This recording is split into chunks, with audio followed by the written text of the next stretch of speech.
तो आज हम शिव पुराण के एक बहुत ही महत्वपूर्ण और नाटकीय मोड़ पर बात करने वाले हैं।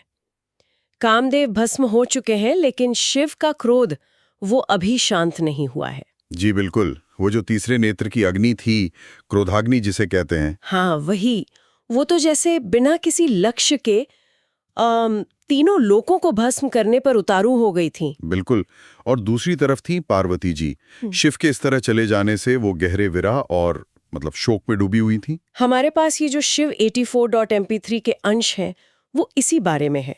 कैसे ब्रह्मा जी ने इस भयानक स्थिति को संभाला और फिर कैसे देवर्षि नारद ने पार्वती जी को एक रास्ता दिखाया। हाँ, ये पूरा घटनाक्रम बहुत दिलचस्प है।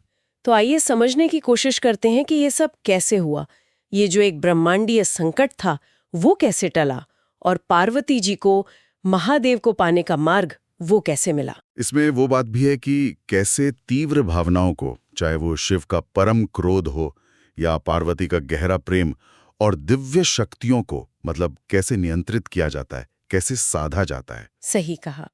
तो कहानी शुरू होती है कामदेव के भस्म होने के ठीक बाद। शिव के तीसरे नेत्र से निकली वो प्रलयंकारी अग्नि वो फैलने लगी। हाँ, बिना किसी दिशा के।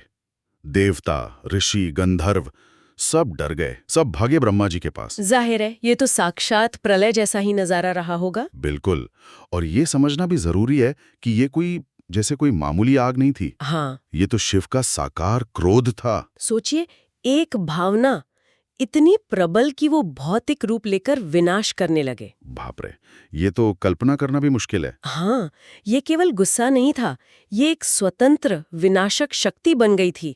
इसे काबू करना मतलब लगभग असंभव था। तो फिर ब्रह्मा जी, उन्होंने कैसे रोका इसे? ब्रह्मा जी ने शिव जी की कृपा से ही उन्हें जो विशेष तेज और ज्ञान मिला था, उसका उपयोग किया। अच्छा जी, ये उनके सृजन शक्ति का भी एक कमाल था कि संहारक ऊर्जा को ऐसे नियंत्रित किया। और फिर उस रुकी हुई अग्नि का क्या किया? मैंने सुना उसे एक घोड़ी का रूप दिया, ये सच है? हाँ, ये बहुत रोचक वर्णन है।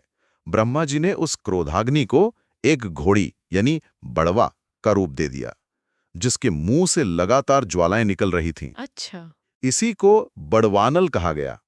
ये दिखाता है कि ऊर्जा को आप नष्ट नहीं कर सकते, बस उसका रूप बदल सकते हैं या उसे कोई दिशा दे सकते हैं। लेकिन फिर इस बड़वानल रूपी अग्नि को रखा कहाँ गया? ये तो अब भी उतनी ही खतरनाक रही होगी। निश्चित रूप से। तो ब्रह्मा जी लोक कल्याण के लिए उसे समुद्र के पास ले गए। समुद्र के पास? हाँ, वहां समुद्र ने मानव रूप धारण किया और ब्रह्मा जी की स्तुति की। तब ब्रह्मा जी ने समुद्र से कहा कि देखो, ये शिव का क्रोध है, इसे तुम्हें प्रलय काल तक अपने अंदर रखना होगा। और इसका भोजन? तुम्हारा जल ही इसका भोजन होगा। समुद्र ने हाँ। मान लिया इतना बड़ा उत्तरदायित्व? ये तो अविश्वसनीय लगता है। हाँ, और यहीं पर सृष्टि के संतुलन का एक बड़ा रहस्य छुपा है। समुद्र जो जीवन देता है, उसे शिव के संहारक क्रोध को अपने अंदर समाना पड़ा। समुद्र के इस त्याग ने, इस धारण ने जगत को भय से मुक्त किया।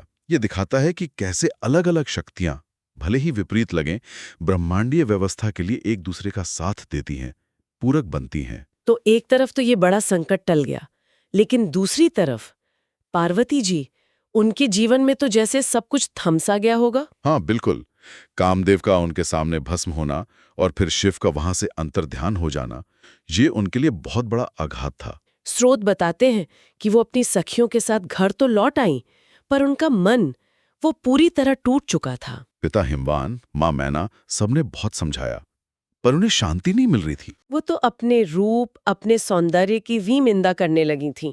उन्हें लगता था शायद इसी वजह से शिव ने उन्हें स्वीकार नहीं किया। हर पल सोते जागते बस शिव का ही ध्यान, और उनके विरह का वो अथाह दुख। ये दशा उनके प्रेम की गहराई तो दिखाती है, पर शायद ये भी बताती है कि शिव को पाने के लिए कुछ और चाहिए था। सही कहा। शिव जो परम वैरागी हैं, महायोगी हैं, उन्हें पाने के लिए शायद सांसारिक सौंदर्य या साधारण प्रेम प्रदर्शन काफी नहीं था।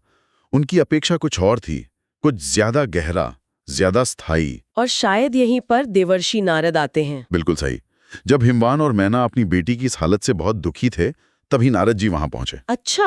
हाँ। हिमवान ने उन्हें सारी बात बताई, और नारद जी तो त्रिकालज्ञ है, वो समझ गए कि समस्या कहाँ है। उन्होंने क्या कहा पार्वती जी से? क्या सलाह दी? नारद जी एकांत में पार्वती से मिले। उन्होंने समझाया कि देखो, तुम्हारी पिछली सेवा में, तुम्हारे प्रेम प्रदर्शन में कहीं ना कहीं तपस्या की कमी थी। तपस्या की कमी, हाँ, शायद एक बहुत सूक्ष्म सा गर्व भी था अपने रूप पर या कामदेव की सहायता पर। शिव ने उसी गर्व को नष्ट किया था। और उन्होंने ये भी स्पष्ट किया कि देखो, शिव भक्त वत्सल हैं, इसीलिए उन्होंने तुम्हें कोई हानि नहीं पहुंचाई, तुम्हें सुरक्षित छोड़ा। ये बात तो है। तो फिर रास्ता क्या था? रास्ता था कठोर तपस्या। नारद जी ने कहा कि महादेव केवल और केवल तपस्या से ही प्रसन्न होकर वश में आते हैं।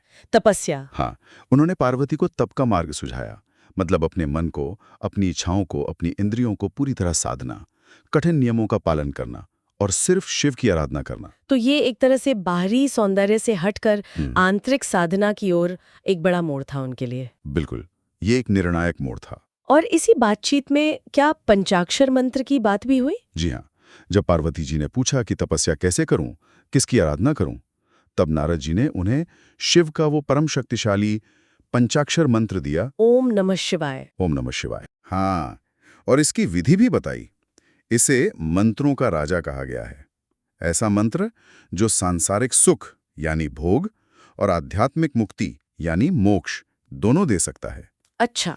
नारद जी ने यह भी बताया कि नियम से, पूरी एकाग्रता से, शिव का ध्यान करते हुए अगर इस मंत्र का जाप करोगी तो महादेव बहुत जल्दी प्रसन्न होकर दर्शन देंगे।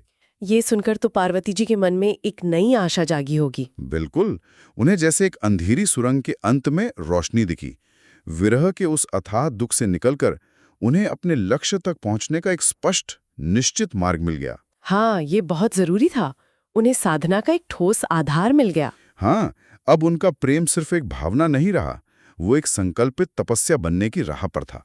तो हमने देखा कि कैसे एक तरफ ब्रह्मा जी ने अपनी सूझबूझ सृष्टि को संभालने की अपनी जिम्मेदारी निभाते हुए शिव की उस भयंकर क्रोधाग्नि को समुद्र में स्थापित किया, संसार को बचाया।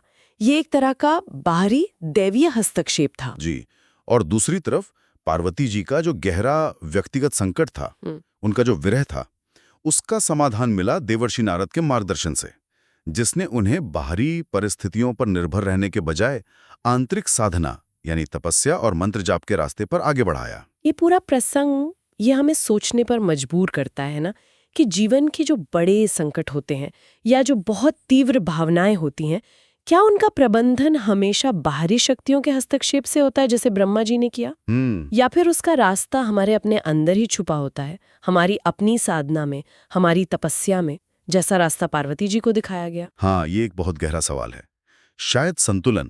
शायद संतुलन दोनों में ही है।